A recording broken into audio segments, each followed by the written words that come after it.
Highway. రాత్రి సమయం కావడంతో వాహనాల రద్దీ లేదు. ఎలాగూ వెహికల్స్ రావట్లేదు కదా అని ఓ పేద రిక్షావాలా హైవే పైకి రిక్షా తొక్కుకుంటూ వచ్చేశాడు. సరిగ్గా అదే సమయంలో ఓ ట్రక్ శరవేగంగా అట్టే దూసుకొచ్చింది. ట్రక్ డ్రైవర్ రిక్షావాలాను గమనించేంత టైం లేదు. బ్రేక్ వేసేలోపే ప్రమాదం జరిగే పరిస్థితి వచ్చింది. సరిగ్గా అదే సమయంలో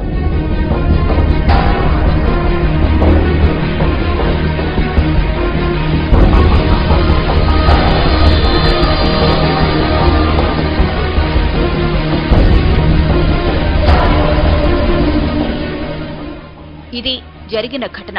ట్రక్ డ్రైవర్ ఖచ్చితంగా ప్రమాదం జరిగిందని, తాను ఎవరినో గుద్దేశానని భావించి గబగబా ట్రక్ దిగి వచ్చాడు. అటు ఇటు అంతా చూశాడు. ఎక్కడా ఏమీ లేదు. ప్రమాదం జరిగిన ఆనవాళ్లు లేవు. అసలక్కడ ప్రమాదం జరిగితే కదా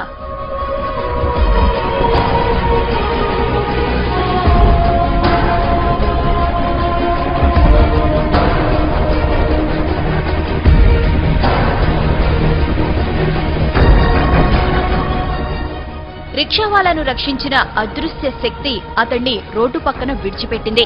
అతడు ఆరోగ్యంగా ఉన్నాడో లేదో తెలుసుకుంది. అతడు సరిగ్గానే ఉన్నాడని భావించి అక్కడి నుంచి మెల్లగా వెళ్లిపోయింది.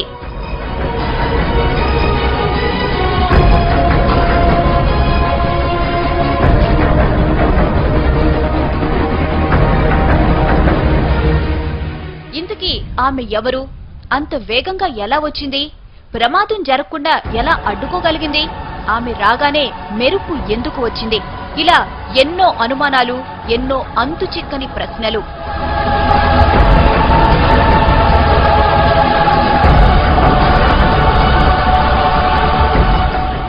అంత వేగంగా మెరుపులా వచ్చింది కాబట్టి ఆమె ఖచ్చితంగా గ్రహాంతర వాసేనంటున్నారు కొందరు. గ్రహాంతర వాసే అయితే ప్రమాదం జరుగుతుందని ముందే ఎలా ఊహించిందని ప్రశ్నిస్తున్నారు ఇంకొందరు. అసలు గ్రహాంతర వాసికి మనిషిని రక్షించాల్సిన అవసరం ఏముందంటున్నారు. పైగా తల వరకు కప్పుకున్న డ్రెస్ కోడ్, నడక, నడత అన్నీ మానవుల తరహాలోనే ఉన్నాయి.